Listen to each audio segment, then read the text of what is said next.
오늘 새벽 기도의 본문 사무엘하 23장 18절부터의 말씀은 이렇게 시작합니다.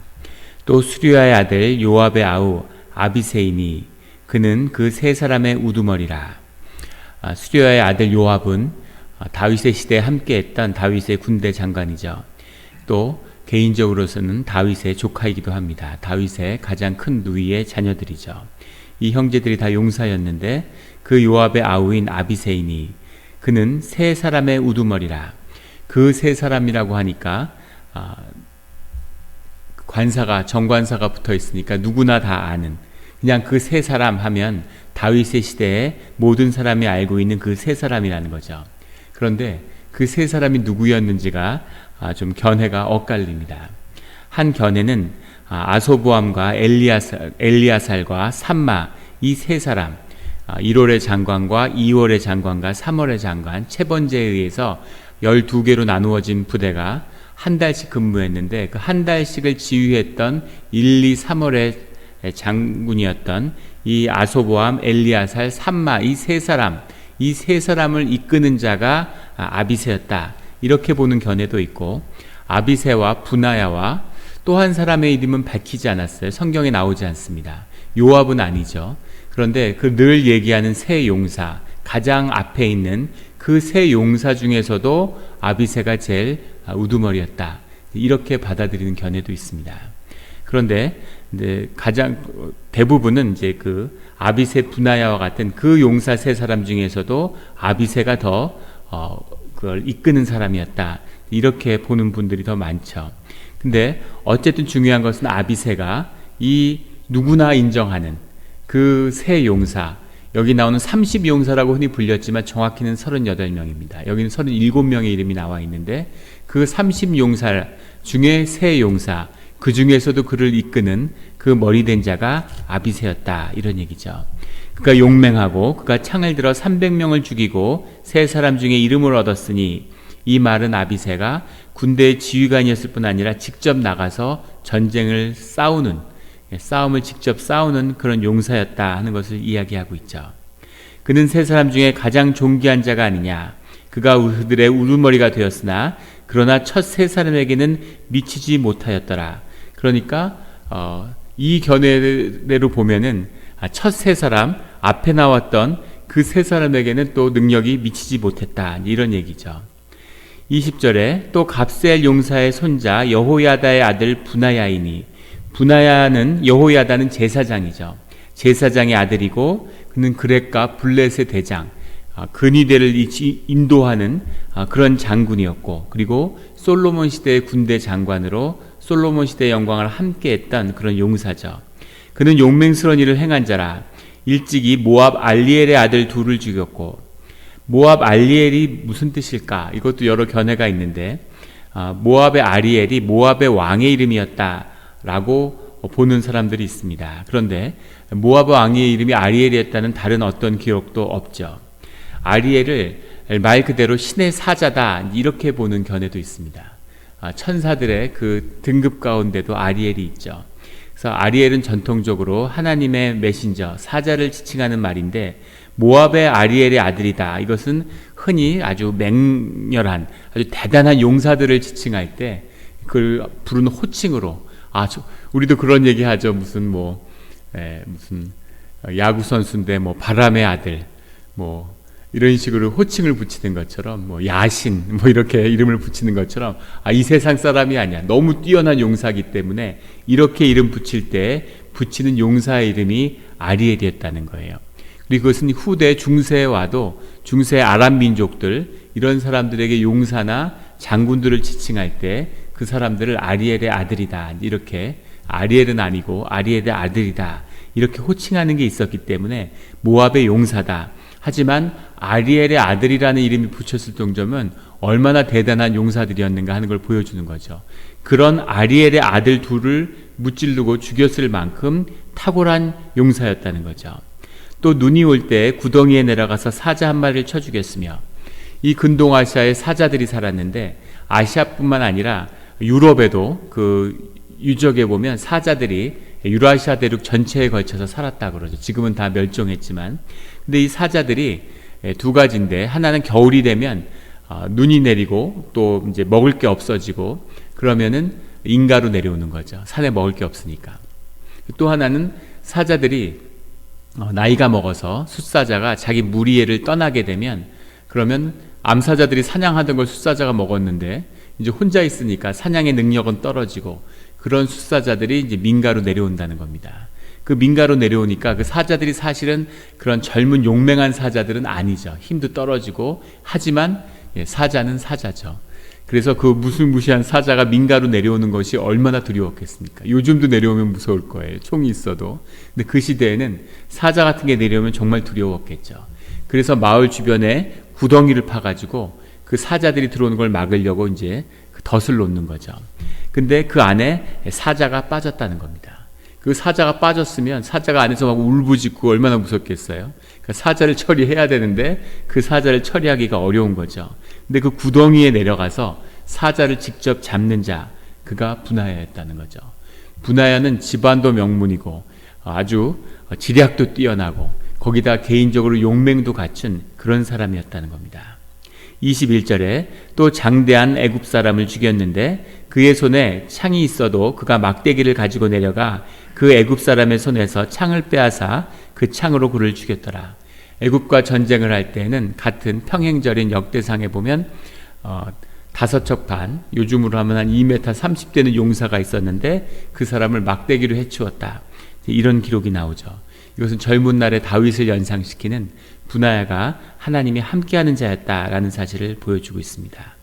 여호야다의 아들 분하야가 이런 일을 행하였으므로 세 용사 중에 이름을 얻고 30명보다 존귀하나 그러나 세 사람에게는 미치지 못하였더라. 다윗이 그를 세워 시위대 대장을 삼았더라. 24절에 요압의 아우 아사헬은 30명 중에 하나여 또 베들레헴 도도의 아들 엘하난과, 아사헬이 있고 아비새가 있고 요압이 있는데 그 요압의 지휘 아래 이 30용사가 있고, 30용사에는 첫 번째 세 사람과 분하야와 아비새가 있고 또 한 사람의 용사가 있고, 그 뒤에는 아부소함과 엘리아살과 그리고 삼마가 있고, 그렇게 3명과 3명으로 나누어져 있는데 그 다음부터 나오는 4월의 장관이었던 아사헬과 그리고 그 뒤로 나오는 12장관들, 12부대의 지휘관들이죠. 그리고 37명의 용사들이 쭉 나열되어 있습니다. 그런데 오늘 말씀 가운데 특이한 것은 첫 세 사람에게는 미치지 못하였더라. 그 세 사람에게는 미치지 못하였더라. 처음에 세 용사, 그 다음에 세 용사에 다음 용사들이 미치지 못했다는 거죠. 뭐가 미치지 못했다는 걸까요? 그들의 권세와 그들의 힘이 그 앞에 있는 용사의 리더십을 따라야 하는 위치에 있었다라는 거죠. 이것이 굉장히 시사하는 바가 큽니다.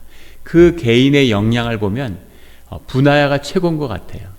전쟁하는 능력이나 지략이나 뭘로 봐도 분하야가 최고 같은데 분하야는 서열 4위인 거죠. 그래서 왜 이렇게 위계가 있을까? 하나님 나라의 비밀은 뭘까? 그 고대부터 전해져 내려오는 천사의 이야기들이 있죠. 사실 성경에 중세에 하도 이 천사 숭배가 극성을 부리니까 천사에 관련된 종교 개혁을 하면서 전부 다 그 천사에 대한 기록들을 없애고, 심지어 성경 안에도 천사를 다루는 말씀들을 몇 장 뺐습니다. 그 정도로 굉장히 이제 중요한 말씀 장들을, 사실 그런 것은 좋은 게 아니었다고 보는데 하나님의 뜻이었을 수 있겠죠. 근데 그 천사들의 특징을 가만히 보면은 위계가 있다는 거죠. 하나님이 하나님의 일을 행할 때 질서가 분명하게 있습니다. 그런데 그 질서라는 것을 우리가 세상에 속해 살다 보니까 누가 높고 누구가 낮은 이런 권위에 대한 반감들이 있죠. 그런데 하나님은 항상 권위를 세우고 그 다음에 질서를 세워서 유기체처럼 같이 일을 해나가는 것, 그것이 하나님의 일이라는 거예요. 우리의 몸을 보면 손에 있고 발에 일이 있고 손에 일이 있고 머리에 일이 있고 가슴에 일이 있죠. 그래서 그런 일들을 서로 연합해서 선을 이루며 하나님의 지체를 이루는 유기체로 비유합니다. 그래서 그러한 역할의 분담과 질서가 늘 있어야 되는 거죠. 마귀는 뭘 하냐면 그걸 계속 깨는 거예요. 발한테 가서 속삭이는 거죠. 야, 너는 내가 보기엔 가장 힘있고 가장 중요한 위치에 있는데 맨날 흙이나 묻히고 힘든 일은 네가 다 하는 것 같은데 너는 왜 인정을 못 받니? 손해 가서는 야, 네가 모든 일 처리는 네가 다 하는데 왜 너는 매일 이거밖에 대접 관심을 못 받냐? 머리는 하는 게 뭐가 있다고 저 위에 올라앉아서 아무것도 안 하면서 사람들 앞에 드러내는 거냐? 이런 식으로 수족을 모두 분리하는 거죠. 근데 이 질서가 무너지면 아무 일도 이룰 수 없는 겁니다. 손이 발의 역할을 하겠다고 물구나무 서서 걸어 다닌다고 생각해 보세요. 뭐가 되겠습니까? 그래서 그 질서가 하나님의 영적인 질서와 권위가 있다는 거죠. 그리고 그것은 하나님이 세우는 질서와 때라는 겁니다. 분하야가 요압보다 100배 나은 사람이에요. 인품도 더 뛰어난 것 같아요. 능력도 더 뛰어나고 집안은 비교할 수 없습니다. 개인적인 실력도 비교할 수 없는 인물이죠. 하지만 다윗의 치세 동안에 늘 요압의 밑에, 아비새의 밑에 있었다는 거죠. 이것이 하나님의 질서예요. 이것을 존중해야 됩니다. 천주교에 보면 부제가 서원을 할 때 그 사제 앞에 무릎을 꿇는 게 아니라 완전히 바닥에 엎드리죠. 그리고 그 발 앞에 머리를 갖다 대고 그 복종을 서약합니다. 그럼 부제가 사제보다 못한 사람이냐? 개인적으로는 훨씬 더 뛰어나고 지식도 뛰어나고 인품도 더 뛰어난 사람일 수 있겠죠. 하지만 그 교회의 질서 가운데 하나님이 사제를 자신 앞에 세웠기 때문에 거기에 순종한다는 거죠. 그 뜻이 그 안에 들어있는 겁니다. 하나님의 뜻을 받들고 하나님의 뜻에 따라 살아간다는 그런 순종의 서약이죠. 이것이 하나님의 질서입니다. 이 질서가 세워질 때 하나님의 일이 그 안에 이루어지는 거죠. 우리 교회도 마찬가지죠. 교회에 따라서 우리가 서리 집사가 있고 안수 집사님을 세우고 권사님을 세우고 장로님을 세우는데 그게 무슨 위계가 있어서 높고 낮음 그런 의미가 아니라 일의 사명에 따라서 하나님 앞에서 받은 사역의 분깃이 있는 거죠. 근데 그것으로서 존중받아야 되는 겁니다. 우리 김제에 있는 그 교회의 이야기를 나눴잖아요. 주인과 종이 전북 김제에 있는 기억나시나요? 우리 2주 전에 주일날 나눴던 100년 전의 교회인데 주인과 종이 같이 교회를 다니다가 교회 장로 장립 선거를 했는데 오히려 머슴이 장로가 되고 주인이 안 된 거죠. 그런데 그 주인이 장로로서 공경하고 교회에서 교회를 섬기는 가운데 그 자기의 집에서는 머슴이지만 그 장로님의 지시와 의견을 따르는 거죠. 이것이 교회고 하나님의 일입니다. 내가 저 사람보다 뭐가 못났어? 내가 더 똑똑하고 내가 더 좋은 학교 나오고 세상에서 사업도 내가 더 성공하고 뭐로 봐도 내가 낫지. 이것은 마귀에 속한 마음이라는 것을 성경이 보여주고 있는 거죠. 분하야가 집안으로 보나 능력을 보나 내가 더 뛰어난데 요압 저 시골에서 올라온 시골떼기들이 저 형제들이 뭉쳐가지고 내가 머리가 돼야 되겠다 이런 마음을 품고 아비새는 내가 더 싸움도 잘하는데 왜 맨날 요압만 중심에 서서 저래? 내가 저 위에 올라가야지. 이렇게 됐으면 이들은 일찍이 동굴에서 다 몰살했겠죠. 자기네들끼리 싸우고 칼부림 나고 이러다가 다 죽었을 겁니다. 이들이 이 질서를 받아들이고 하나님의 뜻으로 살아갔기 때문에 이들이 상승장군으로 일생 가운데 한 번도 패하지 않는 그런 용사로서 살아갈 수 있는 것이죠. 이것이 하나님이 세우시는 생명의 섭리고 또 하나님이 세우시는 영의 질서고 섭리입니다. 이것을 받아들인다는 것은 하나님을 받아들인다는 것과 같은 것이죠. 나는 안수 집사들 인정 못해. 나는 우리 교회 장로님 인정 못해. 근데 마음속을 가만히 들여다보십시오. 뭘 인정 못하는 건지. 사실은 하나님을 인정 안 하는 거예요. 내가 주인이고 내가 왕인데 내 판단이 옳고 내가 내 판단의 주인이고 내가 내 삶의 주인이야. 그게 결국은 모든 판단의 중심이라는 것을 보게 되는 거죠. 내가 중심인 것 같지만 사실은 마귀한테 속은 것입니다. 인간은 절대 자기 삶의 중심이 될 수 없어요. 마귀는 네가 중심이라고 얘기하지만 내가 중심이라는 걸 받아들이는 순간 마귀가 왕노릇을 하는 거죠. 늘 주님을 앞에 세우고 주님께 순종하며 주님의 뜻을 따르는 그것이 최선이고 그것이 내 삶의 최선이었다는 것을 받아들이고 믿고 살아가는 그것이 복되고 생명의 길이라는 것을 성경은 거듭 우리에게 증거하고 있습니다. 그것을 받아들이고 하나님의 놀라운 축복과 승리와 생명의 역사가 우리 앞에 열리는 그런 우리 영락 공동체가 되기를 주의 이름으로 축원합니다. 기도드리겠습니다. 하나님 아버지 감사합니다. 오늘 귀한 말씀을 주시니 감사합니다. 하나님, 우리가 한국 사람으로 살면서 가부장과 위계에 눌려서 아버지에 대한, 사회에 대한, 지도자에 대한, 권위에 대한 불신과 거기에 대한 반감이 뿌리 깊게 남아있음을, 그것이 우리 한민족의 쓴뿌리임을 주님이 아십니다.